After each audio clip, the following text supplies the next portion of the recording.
All right, y'all. What's up, man? What's going on? What's going on, man? We back. We back. A lot of crazy stuff going on, man. A lot of crazy stuff going on with this division right now. Saturday was wild. I'm still coming down.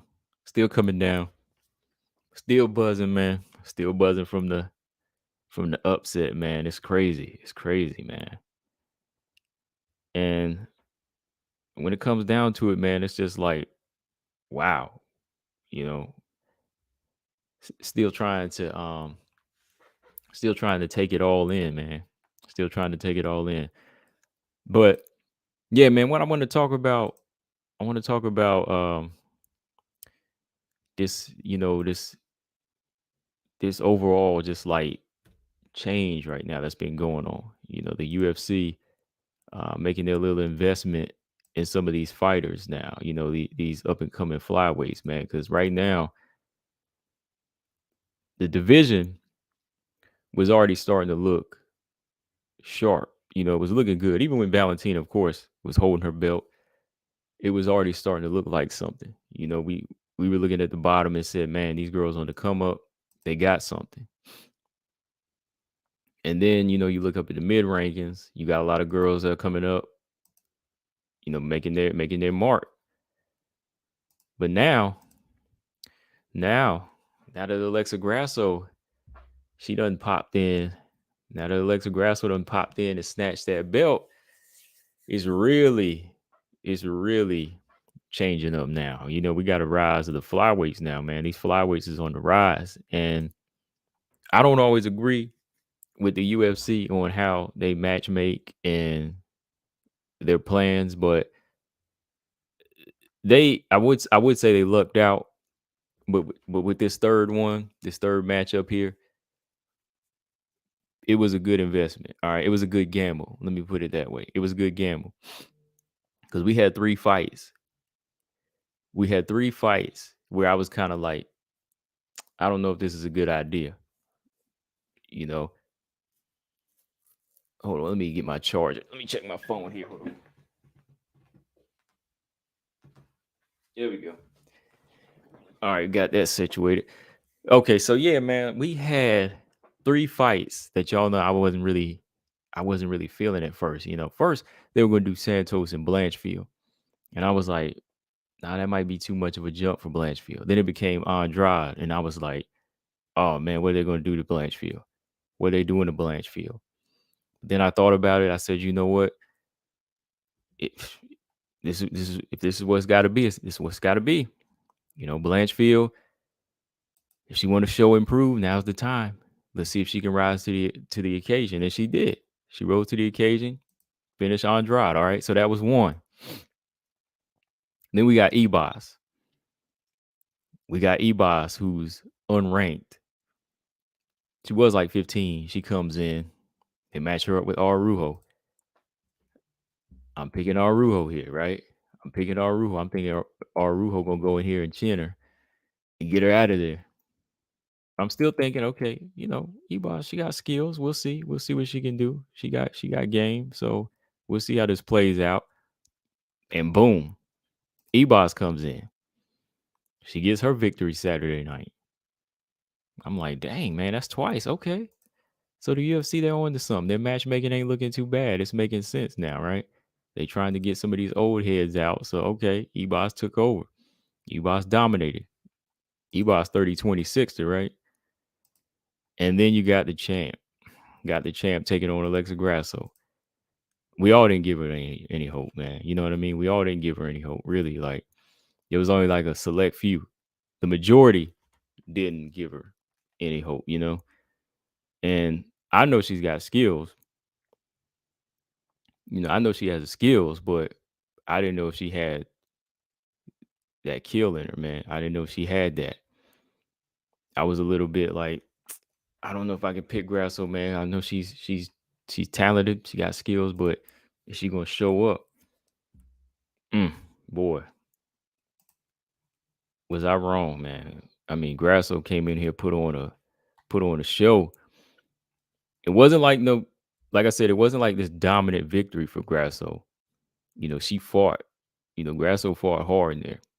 She had to earn every bit of that fight. You know, she had to go in there and make sure everything was close to perfection in this fight, down to her striking, down to the ground game. This was no easy fight.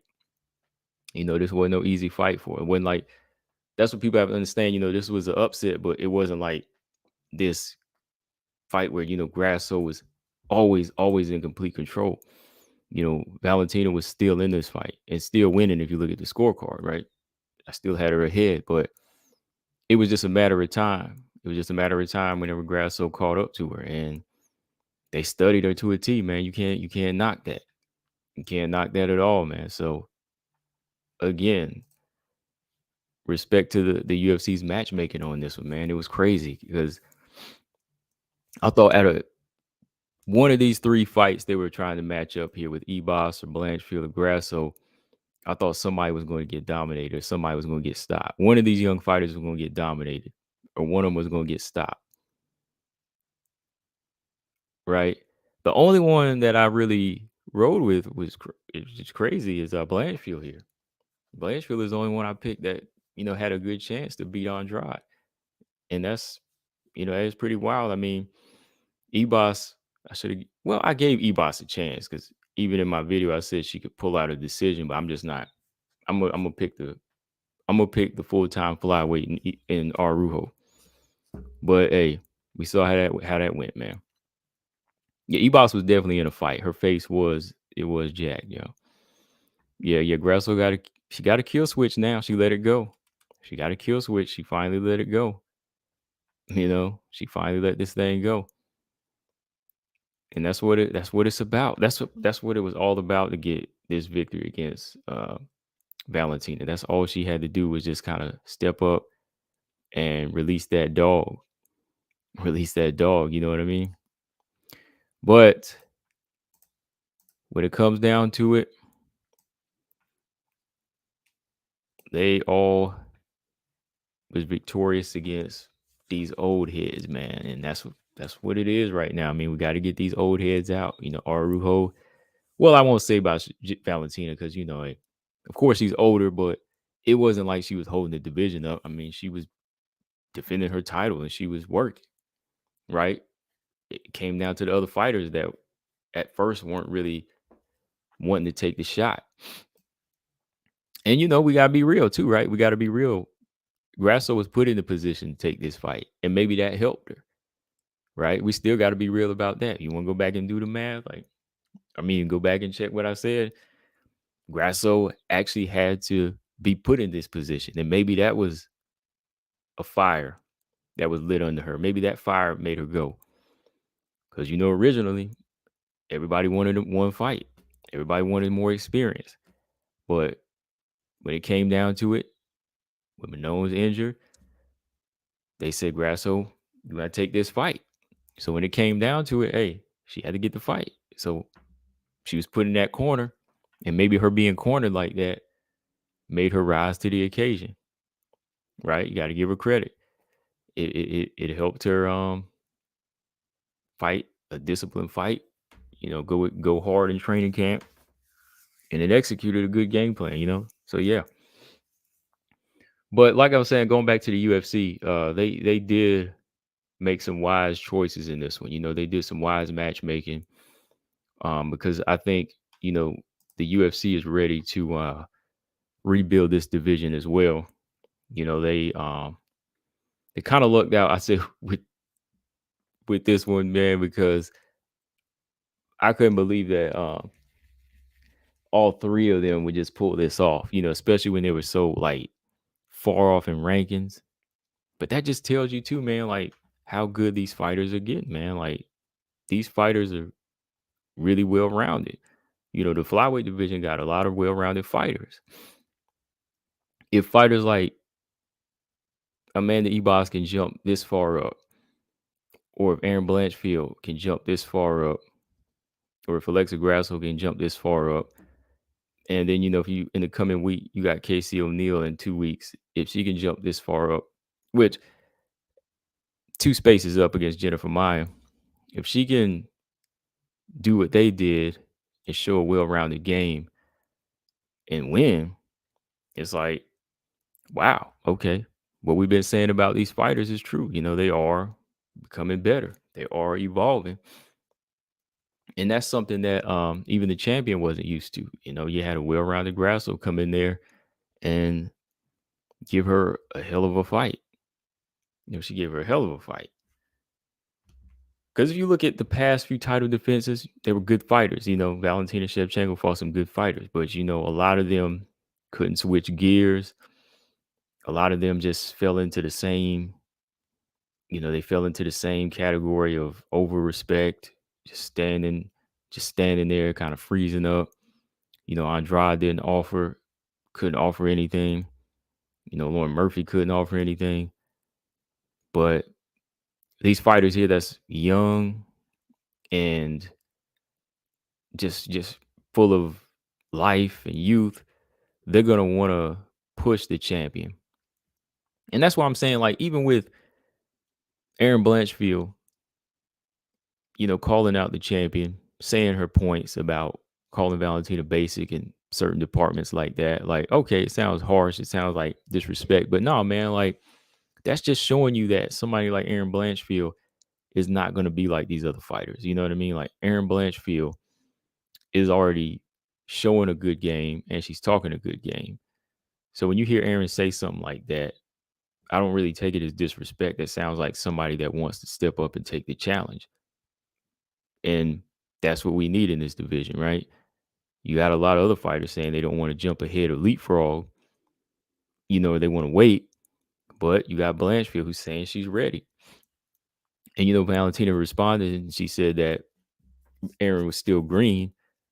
But how can we really call it green? I mean, we have fighters that were experienced, but they didn't necessarily put up a good fight against her. But somebody that feels confident in this situation, they're confident and they do have a level of experience. Like Erin Blanchfield, she may not have a whole bunch of top 10 fighters on her resume, but she's got she's got some good wins and she's got a lot of experience for a 23-year-old, So you need that in this division, and the UFC is making the right choice. Then you got Amanda Ibas. Amanda Ibas is another fighter. She's one that likes to push the envelope. She like to take on any challenge. She'll jump around. She'll jump as high as number 1 or number 2 to fight Caitlin Chikagian. She wants to jump around from 115 to 125. She calling out Carla Esparza, but she said she won a top 5 fighter at flyweight. And even when she fought Caitlin Chikagian, she said, I'll fight the champion if I beat her. If I beat Caitlin, I'll fight the champion next. So that's the type of energy that you need right now. That's some good, that's some good matchmaking that they did, to get her up in there. And if anything, Ibas has shown those signs of always wanting to go after. Even when she was at 115, she was that type of fighter. She just ran into Marina Rodriguez's right hand. But other than that, she's still been keeping that same energy, wanting to be that fighter, wanting to be that one. Right. So, yeah, right now, especially now that Valentina's lost the belt, you have a lot of these young fighters trying their best to get up into the mix, and they're going to be going after this belt. So Alexa Grasso picked quite a time to win this belt, man. Alexa Grasso, she picked the right time as far as really getting a good crop of fighters to build up her reputation or title defenses.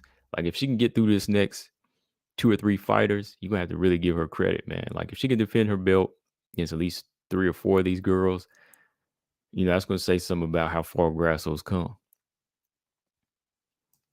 Kind of like with Wei Li, Wei Li, she got her belt at the right time right now. She's got a good selection of fighters to fight to really make her title defenses look solid, to make her reign look solid if she can.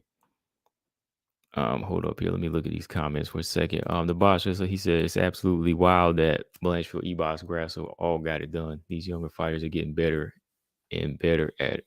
at a crazy rate. Yeah, man. Like I didn't expect that, man. I expected at least one of them to lose, but they all did it, man. And they were all like jumping high up. They were all taking a big gamble. The UFC was taking a gamble matching them up. But here they go in and do it, man, with confidence. And it paid off now because now you got Arujo possibly falling out of the rankings. She's falling out of the rankings. So they got a young fighter in there now. Then you got another young fighter in Blanchfield holding down the number 3 spot. You got a young champion. Grasso is only 29. Then, like I said, in a couple weeks, you have Casey O'Neill fighting Jennifer Maia. Jennifer Maia, if she loses, she's probably going to be out of the top 10. So that's going to be like two more of the older top 10 fighters that will be taken out of the mix, And then you got to think, even the lower half is good, man. Like, this is a rise up, man, because now, of course, you still got Tyler, you got Manon in number 1 and number 2. But you also got these other young fighters. You still got Miranda Maverick down here at number 15, one of the young fighters. You got Natalia Silva. She's unranked, but she still is a fighter that we need to keep our eyes on. Everybody talking about Natalia Silva right now. See y'all talking about Natalia Silva. Everybody want to see what she can do. And she's another fighter that understands that I got to get better, because, Natalia Silva didn't look like this when she was pre-UFC. She didn't look like this in pre-UFC. Back then, she was still coming into her, shell, but she was still coming out her shell. But now she done stepped her game up. She done stepped her game up and got a better striking coach. She's taking this thing seriously. She's looking better. Strength wise, takedown defense, even on the ground, Natalia Silva's looking good. Right. So you got her. She's an unranked fighter that we have to keep our eyes on. And then, now's the time for somebody like Juju to rise up. This division got everything right now. You got the tough house winner in here. They got Juju Miller in here, just won the tough house. And like I said before, she wasn't really looking like this really impressive fighter until she stepped into this house. It like woke something up in her. Now, she's in here getting this work in, working on her striking, her boxing. She's looking good. So she's definitely another fighter you got to look at. Like, even if she's not going to be champion now, somewhere down the road, so this division is just all around looking good, from the top to the bottom. I can't complain. I can't complain. So there's just going to be a few more fighters that they have to weed out. And then it's going to probably shape up to really, really definitely be more competitive in strawweight. And I think if you make a couple of more good matches to get some more old heads out. Well, Calvillo's moving down to 115, so you can already say she's out right now, right? Because all the new fighters you got, from the bottom up, you got Maverick. Okay, Calvillo, she'll probably be out. She's going back down to 115. Cortez. I hope Tracy Cortez come back. What's going on with her, man? Like, Tracy Cortez, you can kind of throw her in the mix, right? She's a young fighter. How many losses did she have? 1 loss. She beat one of the fighters I was looking at, Melissa Gatto. Yeah, she's 10-1. Hasn't lost in like, let's see, 6 years. So, Tracy Cortez, she's a fighter to talk about. She's a fighter to talk about. She's an undefeated record. So I'm not going to knock that. She's young, strong, good wrestler. So you got Tracy Cortez. I don't know. Macy Barber talking about moving down to 115 as well. So let's see if Macy talking about moving down to 115 now. If we hear an interview with her now. Will she feel the same way now that Valentina is no longer champion?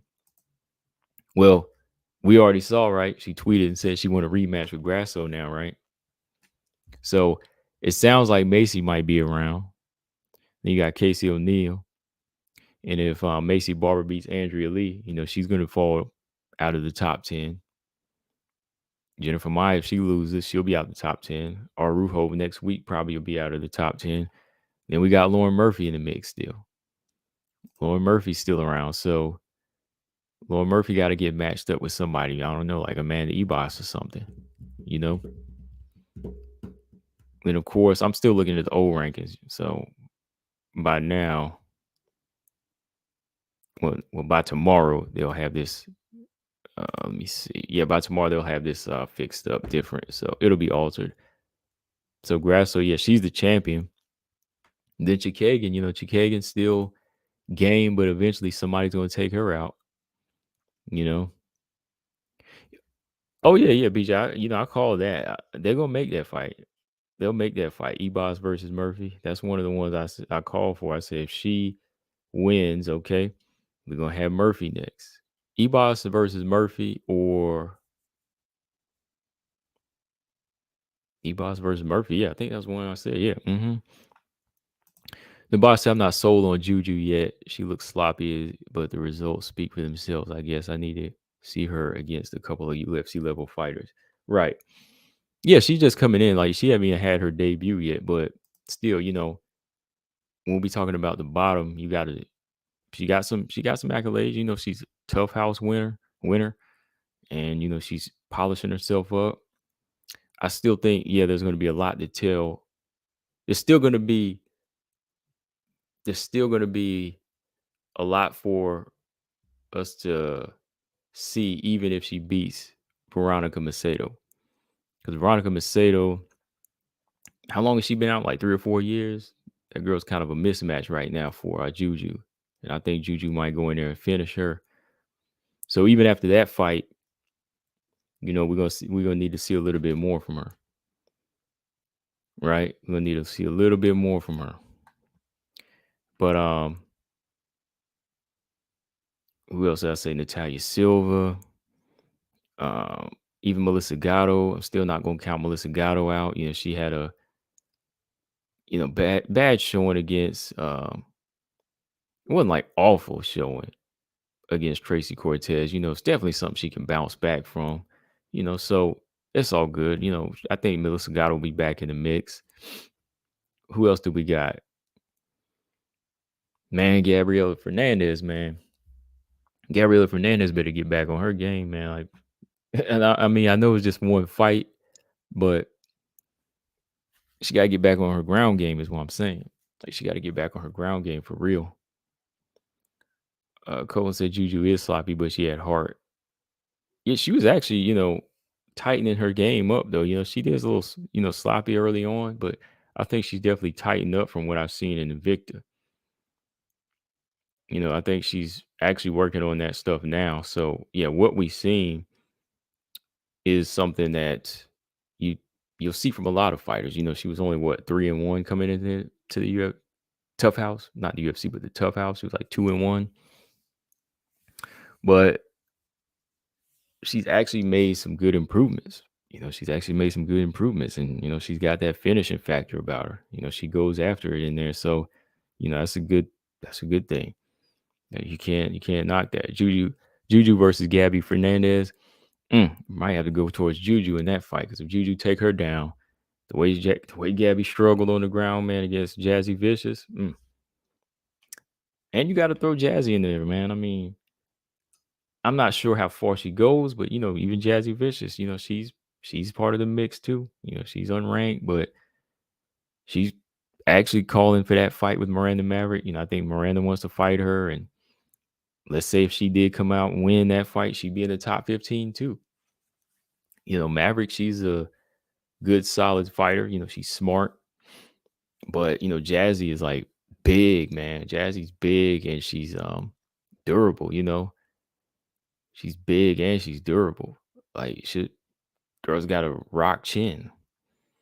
I mean, you don't want to put it on the line all the time, but that chin is something. So, I don't know. Gabby said I thought O'Neal versus Maya would be on the main card, even the prelims, but their bout is on the early prelims. Yeah, their bout's on the early prelims. It's like the first fight because I think that card starts at like what 1 p.m. Their fight is the first one. Hold on, let me see. Let me see something here. All right, let's see. No. Oh yeah. We can't even. Let's not forget JJ Aldrich. JJ Aldrich. She's a fighter that's working towards being well rounded. JJ Aldrich. She's working towards being a well rounded fighter. Has been working on her wrestling. Her takedown defense is getting better. She's already been a good striker. JJ Aldrich. That's a good fight. That's a good fighter. She can easily get into the top 15. If a couple more of these other fighters get knocked out of the mix, she'll be put in the top 15 by default, right? I like that. I like that. The boss said Sanchez may be decent, but her performance against Juju was trash. Yeah, she struggled in that fight, man.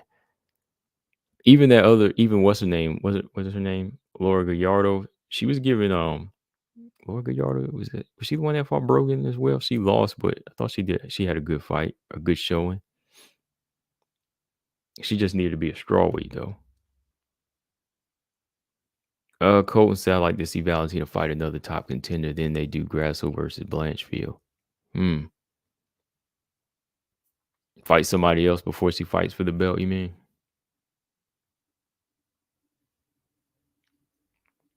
Juju versus Jazzy, that'd be somebody's gonna get a concussion in that fight.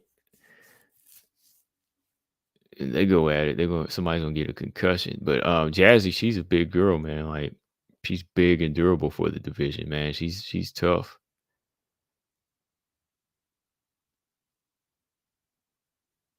She is a tough fighter.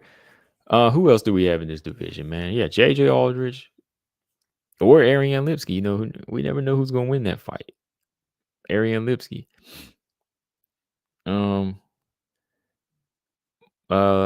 else? Molly McCann. I know nobody. Come on, y'all don't like Molly McCann, but Molly McCann, she's still in the mix. Like she puts on good fights. JoJo got a fight coming up. Oh man, JoJo's fighting. I think she's like on the main card too. Let me see here.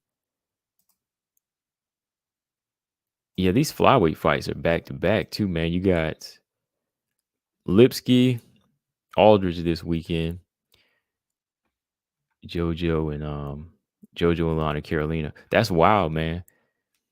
They got JoJo and Lana Carolina is the third fight on the main card, right? Well, second fight, excuse me. It's the second fight on the main card.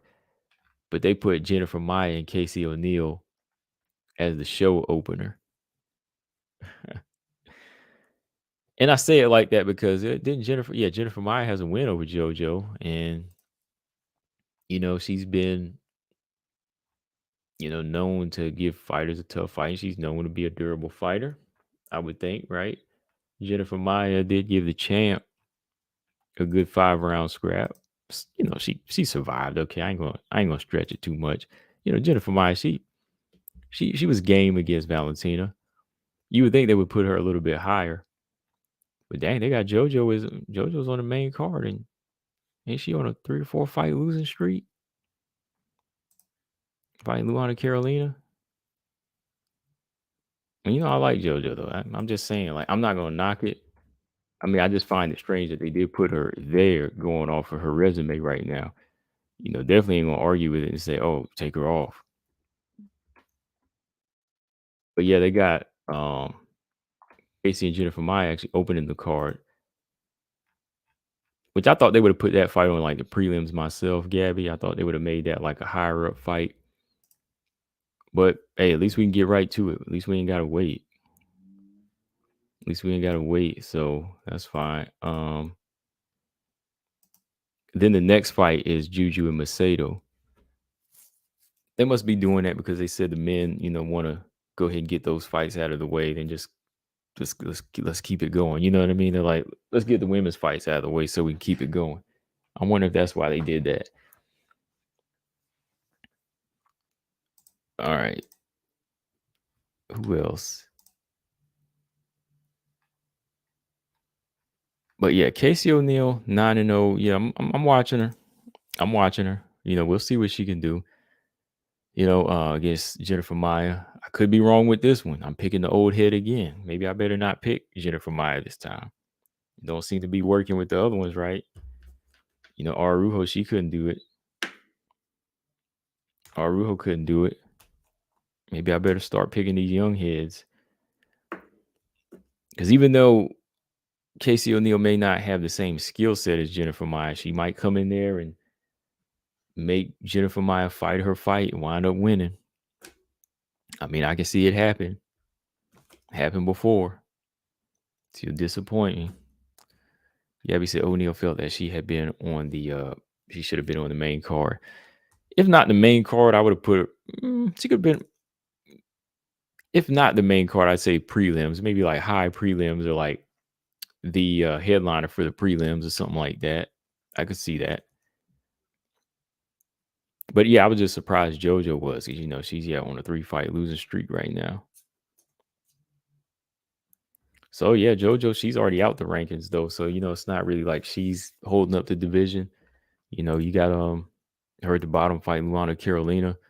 But these other fighters, man, like Lauren Murphy and Caitlin Kagan, they're gonna have a target on their head, man.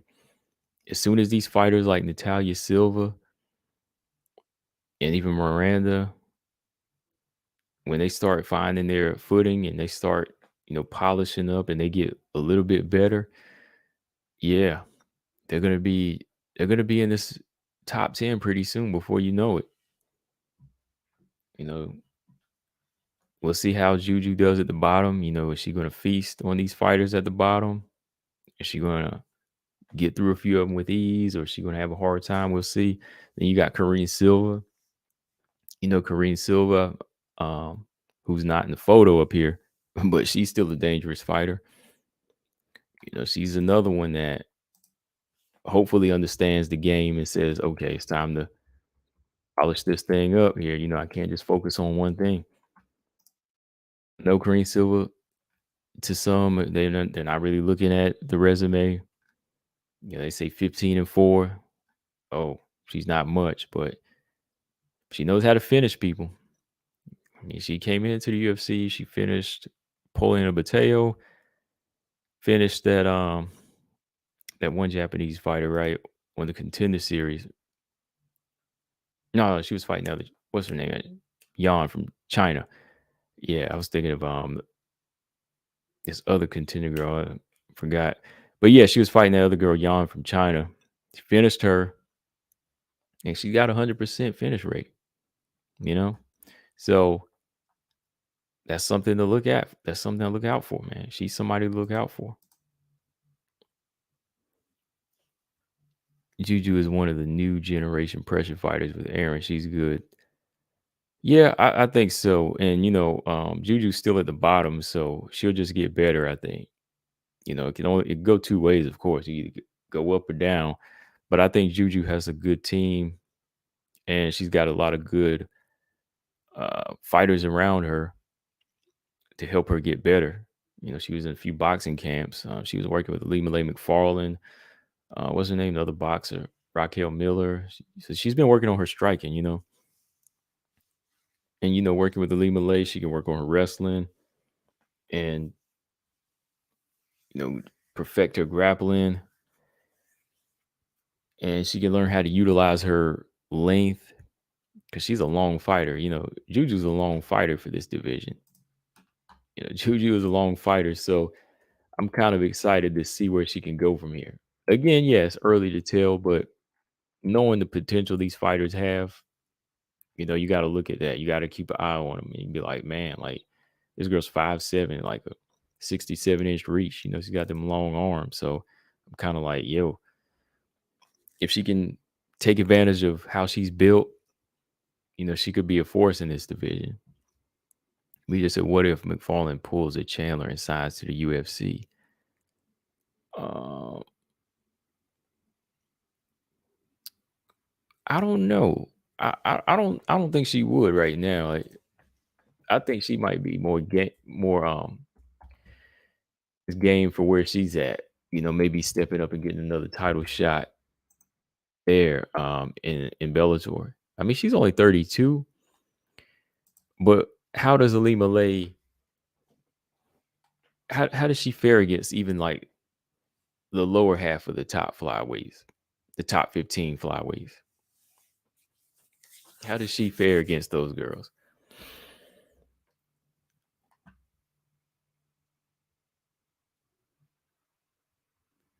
Yeah, I'm trying to think about it. Alima Lay, like how would she fare against some of these girls? I mean, yeah, she's a good wrestler. She's got some good takedowns, but could she handle Macy Barber? Could she handle that club and power Macy Barber? Can she handle a clinch of Macy Barber? Uh, could she handle Andrea Lee? Did she handle her? Jennifer Maya? I don't know. I don't know. I don't know. All right, so he said she'd fight right into the grappler heavy division. She fit right into the grappler heavy division. Okay. And boss, I'm not sure if McFarlane would even be top 10 in the UFC. Okay. Yeah, I'm not either. I'm not either. The levels are so different. Levels are just so different. Big Soldier said Macy Barber's power. He said nope. She could stand up to the Macy Barber power. Cole said I didn't realize Juju was a huge favorite. We haven't seen Macedo for a while. She could have improved. Yeah, she could have. But I think Juju is the big favorite for that very reason that she's been out for so long. And on top of that, she didn't necessarily leave like Tatiana Suarez. See, Tatiana left undefeated and she left off as this dominant force, right? Um, Juju actually, excuse me, not Juju, but Veronica Macedo actually left us with a 1-4 record. She got signed back in like 2015, 2016, and she only won one fight, and that was against Poliana Viana. But yeah, I think that's why Colton, that's why Juju's the favorite, because look at how Juju looks right now, and look at how Macedo left off. She was 1-4 in the UFC. I always thought she should have been a strawweight. She's not that big.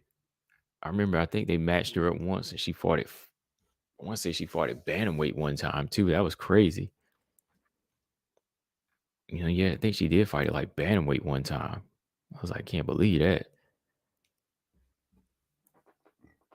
But yeah, that's probably why Juju's a favorite here. She's just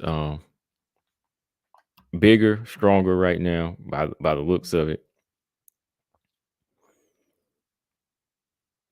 You said you thought Macedo missed weight a lot and had to fight up. Actually, they made her fight Bea Malecki, and that was at like bantamweight. But she has missed weight a couple of times, like early on, maybe like 3 or 4 years ago. I can't remember now because she's been so absent. You know. Gabby said, I think Dakota Chiva pulls a Chandler if she used the PFL platform and they hype her up like Kayla. Yeah, unlike Kayla, though, I think that Dakota would get signed, though. I think Dana would snatch her up in a minute. I think he would. He would definitely add her to the flyweight mix in like another year or two when she fights out her contract. Yeah. Or however they do it. Like if she was to win a belt or win her $1 million over there in the PFL flyweight division, then he'd probably sign her. Lolita said Natalia versus Barber. I would take Natalia Silva. Yeah, I would take Natalia Silva against Macy Barber. I think style wise, that would just play, into Natalia Silva. Even pent up in the clinch. I think Natalia Silva has a good um she has some good strategies on exiting. That's a good fight. The boss, I hope Dakota gets signed to the UFC ASAP. I'm not in a rush to see her get signed. I mean, maybe like in a couple years. I know she's got some finishes on her resume, but I want to see what she can do against this level of competition. Yeah, I want to see what she can do against this level of competition first. 7-0. Um, Still not too many names that I know on that resume like that stand out. So let me see what she can do with PFL first. Yeah, she did fight for Palace Athena. I remember that fight. She did the Palace Athena, and then she did UAE. Now she's in PFL. Let's see if she does go from there to the UFC.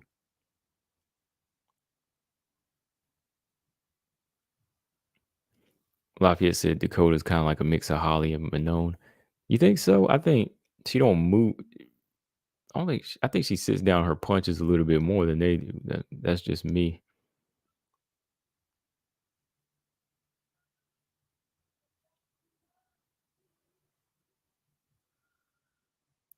Okay, Zaman said I rewatched Grasso Shevchenko and Grasso.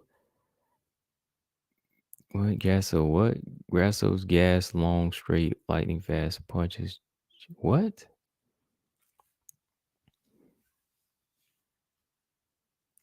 What was that saying? Dakota has that look.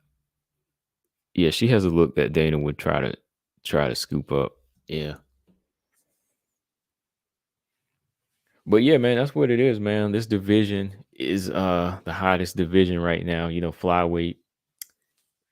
This thing just stirred up. It just stirred everybody up now. Everybody's been responding. Um, I was looking at those responses myself when oh, never mind. Can't pull up their website right now. It's under construction. WMMA rankings, right? Hold on. Everybody's been responding, right? Hold on. Everybody's been responding about this fight. Lauren Murphy said she knew she had the style to beat um Valentina. She knew Grasso did. Hold on. All right. So yeah, Lauren Murphy said it was not an upset to me. I thought Grasso had a great chance, well rounded, great cardio, great team. I thought she had a great chance. Okay. Let me see. Jennifer Meyer said I was happy with Alexa's victory. I followed her since Invicta FC. I think she's a great athlete. I knew she would pose a danger. She shows that no one is invincible. She knew she could pose a danger to Valentina. She shows that no one is invincible. And that's what I'm saying. Like, uh, when you go in there with that mindset that she's invincible, you're not going to win, I don't think. When you treat somebody like they are invincible, you're not going to win the fight. And when fighters always say that when they first get in there, or they say, "Oh, this person's just human. I mean, they ain't invincible." They already kind of give you that illusion that you kind of think they are, right? All right, Manon said the last 12 months I said I'm better than Valentina, so it's not a surprise for me. Congratulations to Alexa. Good job. For me, same plan. Finish my rehab. And she said she'll smash all the division. Uh-oh. She said, I think I'll be ready to fight in August. Okay. So Manon will be back in another 5 months, maybe 4. If they do July, she could come back and possibly fight Aaron or somebody like that. And that would be a good fight.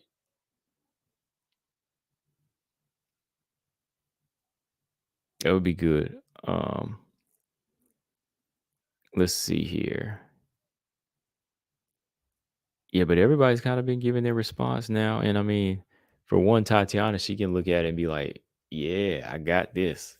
Tatiana be like, hey, that makes my win look even better over Alexa Grasso. Meatball versus a meatball. Wow. Oh, Lauren Murphy versus a meatball. Um, I'll pass on that fight. Not really a good matchup.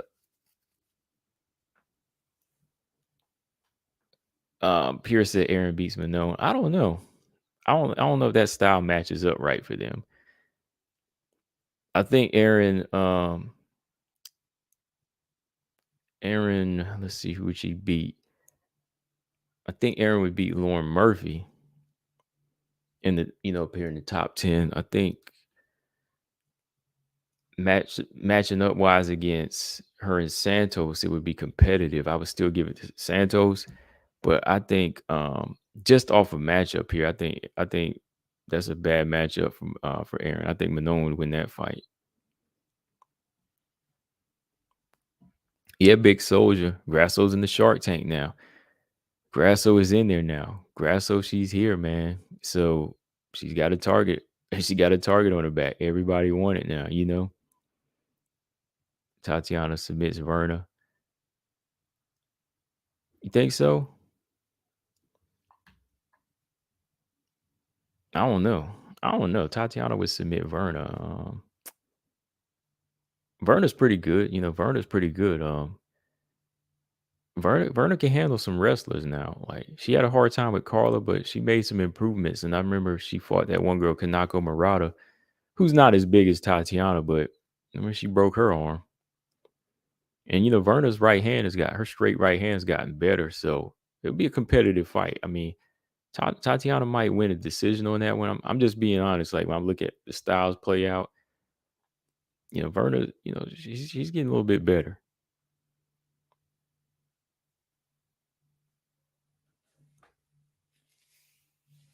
Cole said, I think Santos is the uncrowned champion. Well, Santos is not looking good out here right now, man. Like she's not looking good out here. I'm not talking about in the cage. She's just not looking good as far as, you know, these choices being made. So with her not looking good in that manner, it's like how can you be a champion? How can you be uncrowned champion? You know,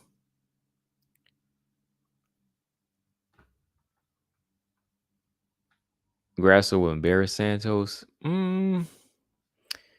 If her footwork is like, if her footwork was like Saturday night, it could be. But Valentina still took her down. Don't forget that. You know, Santos, she has some good takedowns now. So don't forget that Valentina was still taking her down. Like she did stuff some takedowns though. I was impressed how she stuffed a few of Valentina's takedowns. She got her looking a little bit, predictable. But I don't know, man. Like Santos is a little bit different on the ground. Santos is gonna be stronger and much better. Much better. So I don't know. Two different fighters.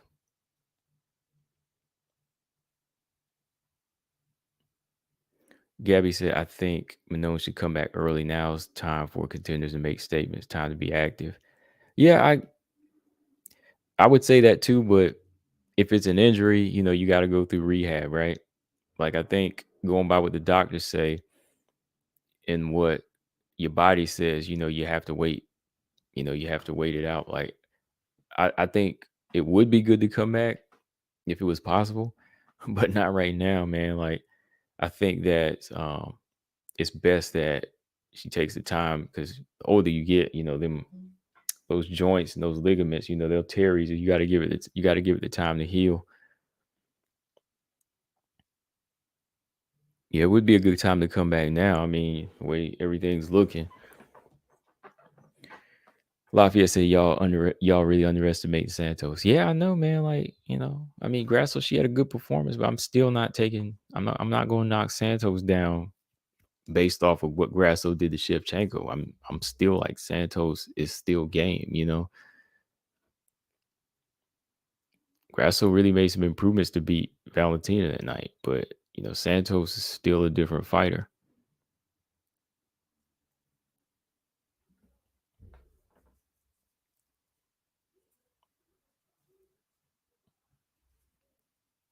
He said Grassos will pop back up. Santos couldn't control JoJo before rocking her. She got her out of there in one round, though, right? To me, I mean that's what matters, right? I'm just saying, like, she controlled her on the ground, right, when she put that arm around JoJo's neck. So I'm just saying, um, first round finish looks good to me.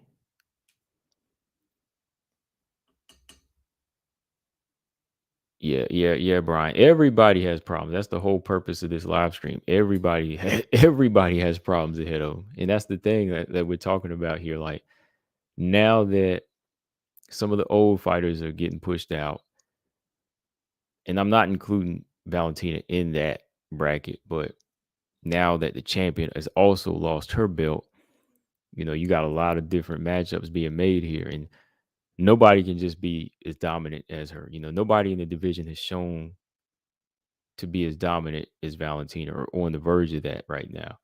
You know, um, Everybody here is going to have some type of style matchup issue.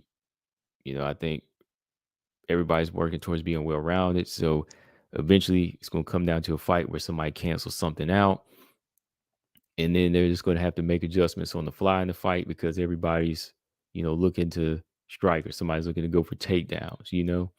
So the way the division looks now, yeah, everybody has a problem right now. Everybody has problems ahead. Nobody's just going to be one dimensional or easy to beat like that. Even for Grasso, again, the champion, she did this to Valentina, but can she do this to Tyler? Can she do this to Aaron? Can she do this to Manon? We have to see. We just have to see. She just completed the biggest task of her career, but we need to see what else lies ahead before we can say she's the greatest. Right.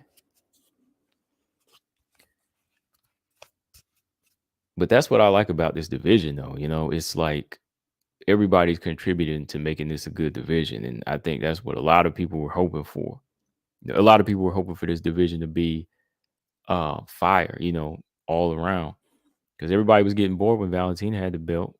Everybody was getting bored. And it was like, I wish she lose now. And I'm tired of seeing her run it. They were tired of that. Bantamweight's not happening, right? As a whole, Bantamweight doesn't have too many good fights. Well, I won't say too many good fighters, but past their prime fighters. They got a lot of past their prime fighters. I won't say no, I won't say bad fighters. No, I never would say that about Bantamweight, but fighters that have already been there and done that. What else? Strawweight still hanging in there. It's still good, but I think flyweight's the most well-rounded one when it comes to talent from the top to the bottom. Uh-oh. James said order will be restored soon. Don't worry. Actually, a lot of people's worries are gone now that they got this division, and their favorite fighters, and in the mix now to possibly get a title shot, right? But we got to remember that's the next fight too. Grasso Shevchenko 2. That fight's got to happen, right? The champion gets an immediate rematch. And why not? Why not, right? She's earned it. Somebody that defended their belt 7 times.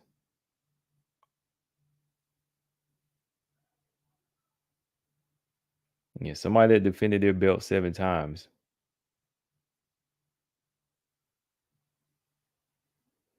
deserves their rematch.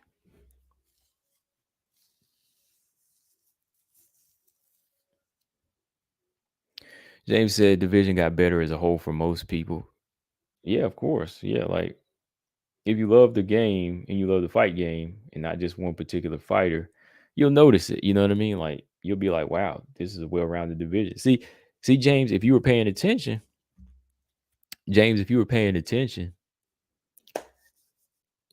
to the whole, if you were paying attention to the whole division besides just investing in Valentina, you would have known what lied ahead for her. You know what I mean?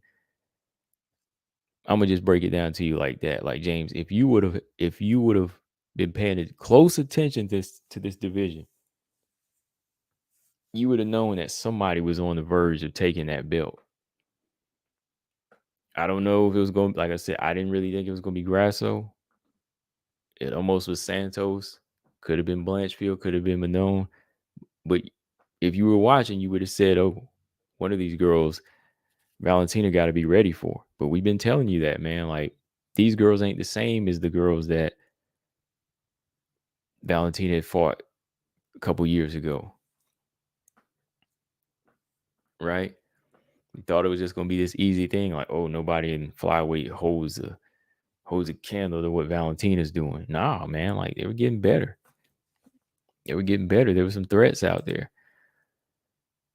Gabby said, I think it will be better if Valentina loses the rematch. It'll be a new era and the division can move on. 125 is marketable. There are young contenders that have personality.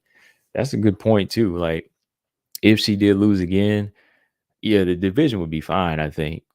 If Valentina lost again, I'm just saying, if she did, the division would still be fine, because, yeah, there's a lot of fighters here that want it. And they just want to really shine. They're not worried about Valentina. Like some of them just want to be champ.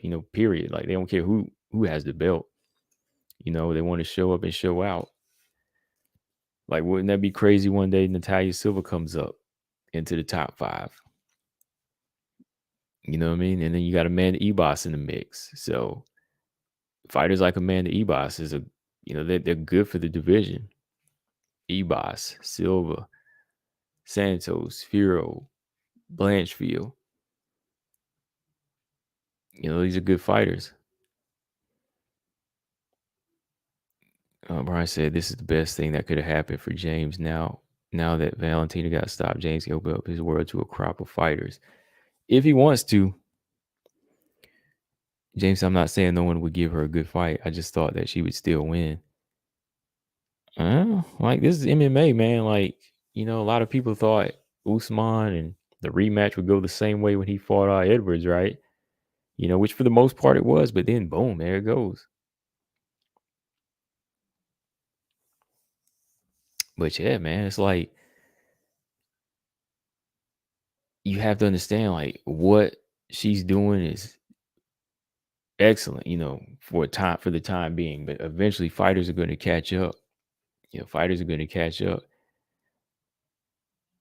Like I don't even know, James, if you ever told me like who you felt would give her trouble. Like there had to be somebody like that you thought would have really gave her trouble. Because even I would admit, well, I'm not a hardcore Valentina fan like that, but even I would say that like I thought Santos, style wise, if she gets there first, she would give her trouble. You know what I mean? I said Santos would be the one to give Valentina trouble or maybe win.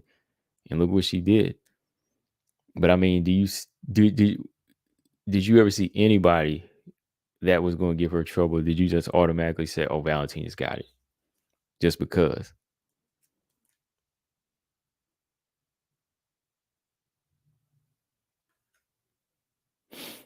He said you won't give about the division. Well, I mean, hey, that's on you, man. I mean, I'm a fan of the fight game, and man, like one person just doesn't run this division. Like I said, if she's out the day she retires, it's still going to be a good. It's still going to be a good division.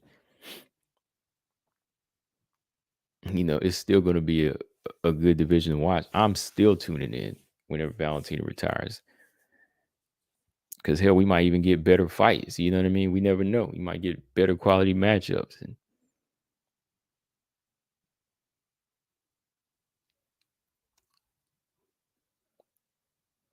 James said, I would say Santos would have always been competitive. Okay. Okay. BJ said, add Santos. Add Santos. You think Santos would be out of the top? You think Santos will be out of top 7? Out of the top 7? Wait, hold on. Oh, okay. BJ said 1 through 7 by the end of 2024 will be Grasso, Valentina, Chikagan, Aaron, Manone, O'Neal, and Barber. You think Santos will be out of there? Dang, you would put Barber over Santos? Nah, man. I think Tyler will still be in there. Oh, that's what you're talking about. Add Santos. Okay. Yeah, I mean, Barber might move down to 115, so I can't really guarantee her to be there. But yeah. Oh yeah, she turns 35 tomorrow, right?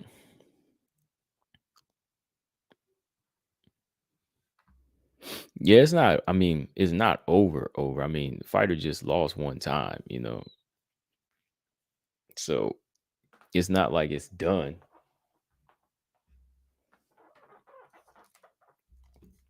Joanna got an immediate rematch when she got, stopped by Rose Namajunas, right?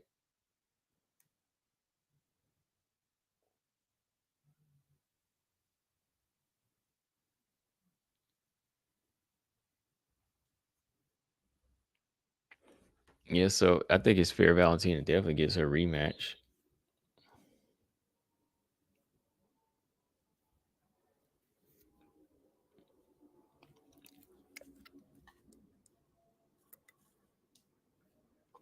Robot Chicken said Valentina can win her title back, but she'll lose it again. The new breed is catching up. They definitely are, man. They are catching up. So that's all I have to say about that. I know that at this point, people won't want it, they don't want to believe it, but it happens. It just happens. As time goes on, fighters may get it's either age, fighters might start to slow down, or they meet their match. BJ said Grasso worked harder to beat Barber. I disagree with that. I disagree with that. She was definitely working harder to beat the champion because she was still behind in this fight. Remember that now. See, the Barber fight, she was always ahead. She just let she just let up in the third round for whatever reason. But no, like she still worked harder to beat Shevchenko.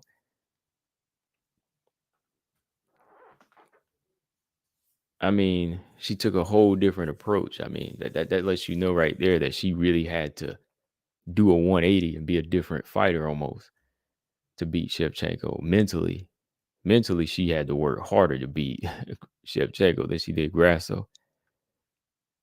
Let's be real now. Don't take away from the champion now. Let's not take away from the champion. Like, let's be real now. She had to work hard as hell to beat Shevchenko because she was still behind at the time of the stoppage. And if she didn't get the back, she could have lost that fight. She could have lost that round. No, he's baiting. He's baiting Brian. He's just see, he's just baiting, but he want me to school him on that. So I don't get what he's saying at all. He's just tricking you, see? Because y'all, she ain't had to work that hard to beat Grass. I mean, she ain't had to work that hard at all for Barber. So I don't. Yeah, that doesn't make any sense, really.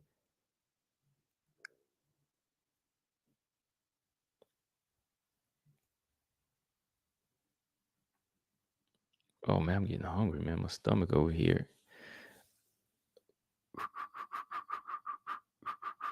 Colton said Grasso was losing that fight, but Valentina makes some really bad mistakes every now and then. It happened a lot with the Santos fight when she got her back taken. Right.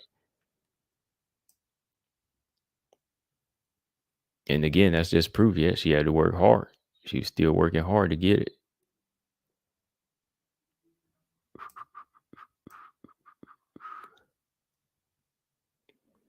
Gabby said, even if Val wins the rematch, it'll be harder to defend the belt against the new generation. Pretty much, yeah. Yeah. I think at this point, it would just be like a redemption thing. And every fighter, I think, that had a long run, they deserve that.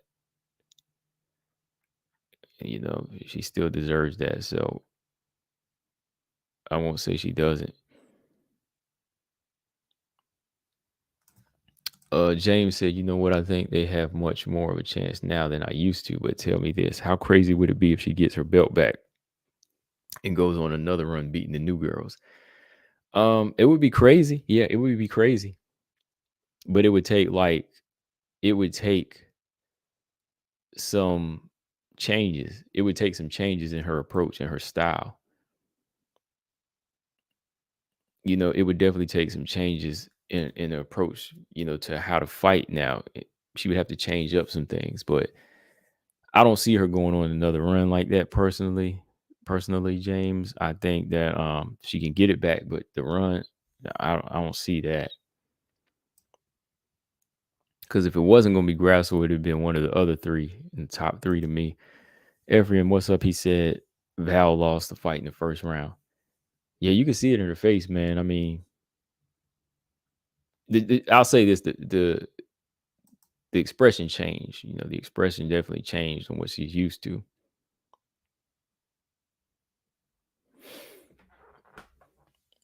Going into the rematch, what is it, 50-50 now? Y'all got it 50-50? I think 50-50 is fair because, at the time of the finish, Val was still up and Grasso, she was fighting a great fight, holding her own, and she earned her respect. She definitely closed the show. So I think we can say it's 50-50. A rematch should be 50-50, right? All right, still got like 20 of y'all. Make sure y'all hit that like button. I know I'm about to get up out of here now because I'm getting hungry. But yeah, like I said, I just wanted to jump on and talk about this rise up in the division of these flyweights, man. Because when I sat back and looked at it, I was like, wow, man, this is crazy, man. Because 1 minute Valentina's on her way to the eighth ruby, and 1 minute Andrade is seen as like this boogie woman. She's the beast, you know. And then they just get finished. They both just got rear naked choke too, right? They both got finished by an RNC. Look at Andrade over there laying down, man. Look at her in that picture, man. Like that was a shocker, right? Got finished just like that to a lot of people. It's a shocker. I mean, the biggest shocker was seeing Valentina get choked out like that, right? So yeah, Ebos got her a good victory. Ebos did her thing. She said, "Hey, look, I'm the better fighter. I'm the complete fighter." She improved her striking. Good jabs, good kicks. James said, "So tell me this: Grasso is right-handed, and she changed her whole style to become a southpaw like Nunes did to Pena." She didn't change it fully. It was more of a trick. It was like a trick type thing. She was switching back and forth. She didn't commit like Nunes did the whole time, but like she added to her arsenal. You know what I mean? She just added the left-handed style to her arsenal. You know what I mean? Like to get off certain punches over Valentina's low right hand, right? Like watch her switch up. She's not committed to the southpaw style the whole fight like Nunes did. Nunes did a whole change, right? She took it there, but Grasso didn't necessarily change everything. It was more of her range keeping in her feints, in her angle, how she was coming in. It was a mixture of all of that. She just added that as part of her striking style in this fight, but it wasn't like she had to do this whole change. No, she added more to her game. See, I picked Valentina, but I'm gonna be real. This is what I saw. That's what I saw from Grasso. I saw her add to her game. She didn't necessarily change the whole thing. She landed her best shots from the southpaw stance, right? She landed her best shots from the southpaw stance, but she was switching back and forth, just to kind of throw her off.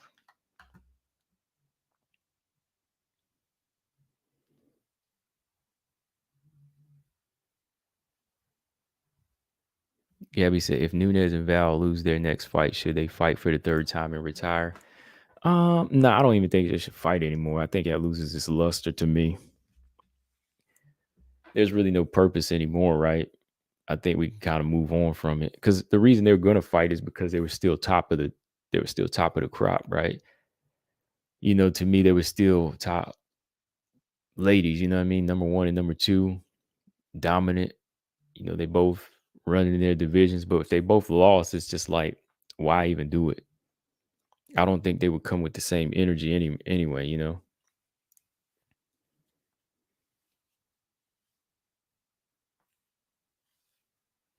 Yeah, Big Soldier said Valentina's aging. Yeah, everybody ages. Yeah, she's just aging. Just aging now, and that's a part of the game. It's part of the game. Yeah, we see if they do a rematch in Mexico, would the altitude play a part?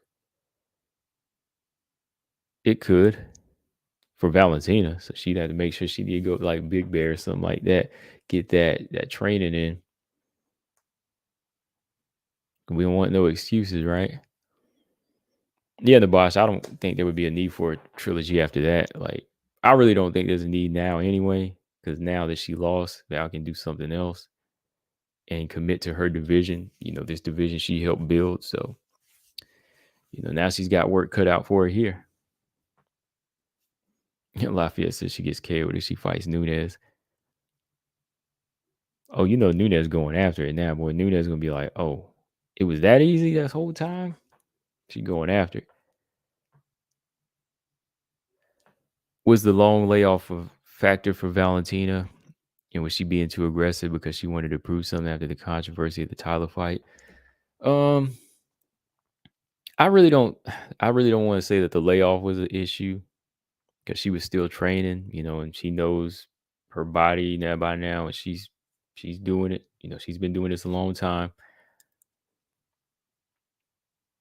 I think the aggressiveness could have been a key, to her downfall because she was looking to like knock Grasso out. I think she was looking for the finish when she was throwing in wild kicks, but Grasso was just not there. She kept stepping back, so that was kind of frustrating to her, I think. But the real key came in is when Grasso was hitting her clean. James said, "Why wasn't Bullet throwing those crazy leg kicks like she did against I? Is it because Grasso did, or Bullet just didn't throw them?" Might have been because when she switched stance, like whenever she switched stance, maybe the leg that she was going for, and then when she would throw it, Grasso would hit her with that left hand, and she was out of range too. She was out of range, so that's why she didn't really throw a lot of leg kicks. She was out of range, and the stance switching started to kind of get to her. She didn't know what angle to throw at, so that was probably something she wasn't expected.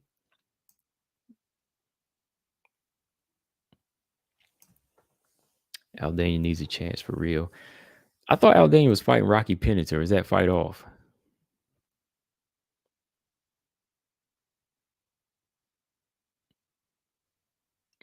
You're crazy. Nunes probably would have. Yeah, Nunes probably would have won again to me.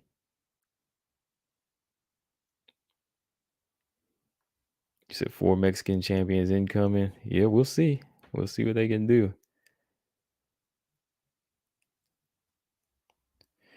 But yeah, that's about all I got, y'all. This flyweight division is getting a little crazy. I like it. We keep it going. Let me know in the comment section what y'all think. If y'all check the live out later. The boss said before Santos fight, all the media were pushing the Nunes Shevchenko trilogy, but the people who knew that Valentina would have her hands full at 125. Yeah, I did. That's why I was like, I don't even want to hear Nunes' name because there are legit fighters here that's going to give Valentina trouble. I didn't know it was going to be Grasso. It could have been, right? I didn't put her on that list, but she was there. She was there. You can't knock it. So she was always there. But when you look at Santos rematch and all the other fighters, you're like, this is what she wanted. to move down and have competition at 125. So yeah, I never really cared too much for that rematch. I mean, if it was gonna happen, let's just do it and get it out the way. But that rubber match was, I'm not really, I'm not feeling it. Not feeling it now either. Let's forget it.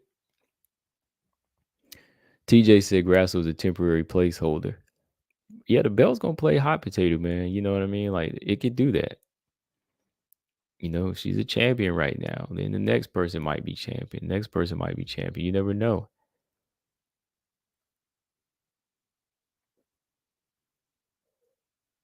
It could be Val again, and Val wins it. Val might wind up losing to somebody else again. We never know. Where does Val go if she loses the rematch? It might be retirement. It could be. Because 135 wouldn't really be interested anymore, but it would probably mean retirement. Because she's not the type to just stick around and fight for nothing, in my opinion.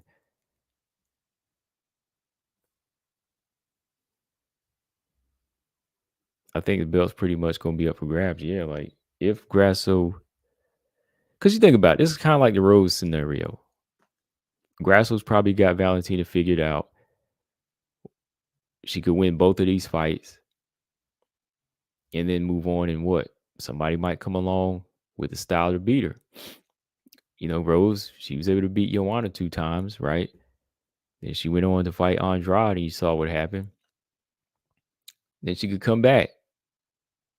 Like when Rose beat Wei Lee. Then in the meantime, somebody else would get the belt. Tyler might get it. But no one could win it. Aaron could win it. So it's just one of those situations, right? Like when Joanna lost her belt, started jumping around. Same situation.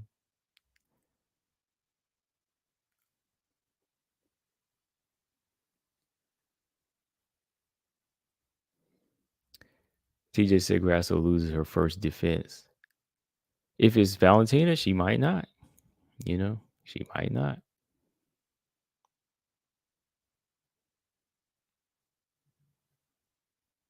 You never know. Yeah, if it's Valentina again, hey, she might not. Robot Chicken said if she beats Val again, I think she's sticking around for a while. Or if she wins, it could be like I said, to me, it could be like the Rose thing too. I'm gonna look at it that way, like as well. Like you said, I think she's sticking around. Like it's your opinion, yeah. Like that could be true.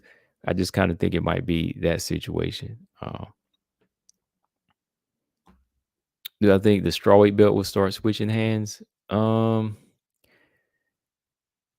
Let's see what Whaley looks like in this Lamos fight first, because I think that's gonna be a good fight. I think she could win that fight, but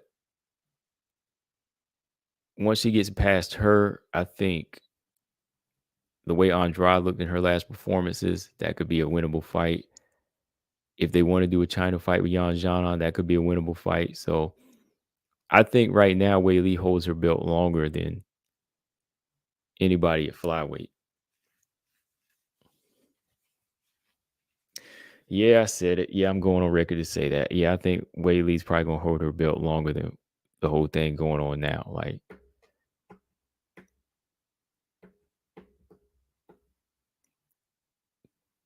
she has the potential to hold it longer than Grasso. Gabby said, "Do you think Grasso can drop Val in a rematch?" I think she has the punching power. She has commitment to it now. Sometimes when you figure somebody out, you can go in there and you can find them points now, and you can get a little bit more comfortable and land bigger shots. So it's possible. Or might finish her again on the ground. Who knows?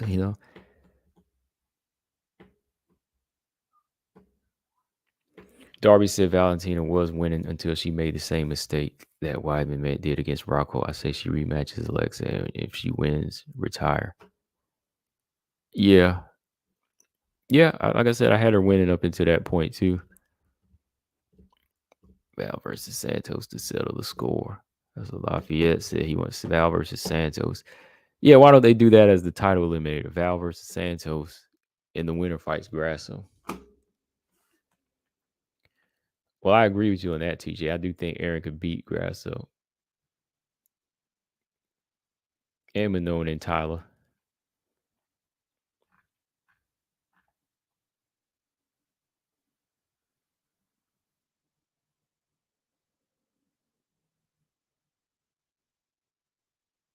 Well, yeah, Colton. I mean, it's possible. I mean, tomorrow she turns 35, and we're saying that if she lost again, retirement would be the thing, right? Because she said it herself. Valentina doesn't want to be a fighter that stays around and takes a bunch of punishment, right?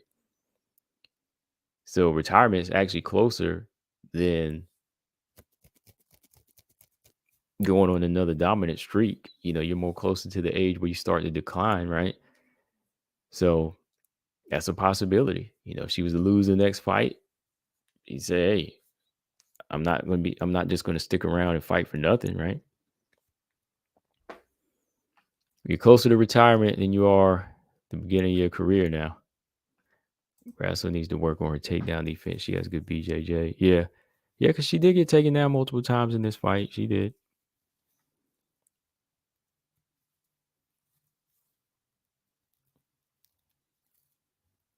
T, what's going on? He says he's at work stopping by. Good to hear from you. Good to hear from you.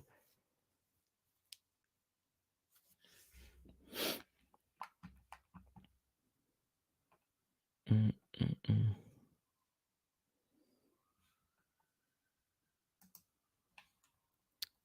Well, no, she should get one. I mean, who says she shouldn't? Who says she shouldn't get a rematch, James?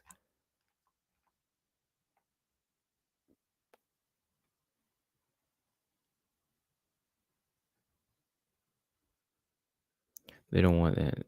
He said they don't want that. They know Val is losing. All right, y'all. Hit that like button and subscribe if you haven't. I am about to get up out of here. We'll try to talk tomorrow, like always. Maybe a little on time. Like I haven't been on my regular time because been busy, but I'll try to get back on at 7 p.m. schedule again. Let's see. Before I go, Gabby said, "Do you think Grasso will take down Val in a rematch?" That's a good question. Because the first time she did, she bounced back up. Um, I think she could. Yeah, I think she could. I think she could take her down. Colton said you doing a live tomorrow. Yeah, probably I'll do one tomorrow. Because after that, I'll be working the next few days. So yeah, I'll probably do a live tomorrow. High five. What's up?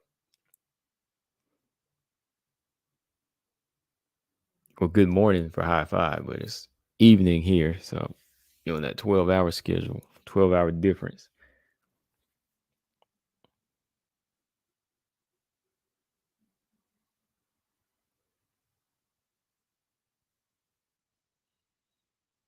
TJ's over there arguing with somebody. I don't even know who you're arguing with. Hopefully things get better on a personal level. Yeah, yeah, they should. They should. Watching fights and stuff is always fun though. It kills time. So, and it looks to be getting better. I'm just hanging out.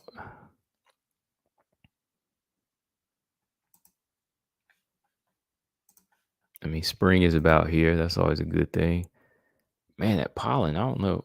I'm not like allergic to pollen, but I think it's kind of makes my head hurt a little bit. Like pollen is coming down now. Like I don't have the sneezing and all of that, but like I think it does make my head a little hurt a little bit. Yeah, Santos will get that belt sooner or later. Lafayette, she will get that belt. I'm gonna laugh when Lemos gets it too, because I told people like Lemos can get that belt. People didn't think she was ready for it, but she can get that belt. High Five said Valentina posting that she was dominating Grasso until the RNC and the fans were attacking her. Now we see some fighters are delusional. She was winning, but she wasn't dominating. No, she wasn't dominating Grasso.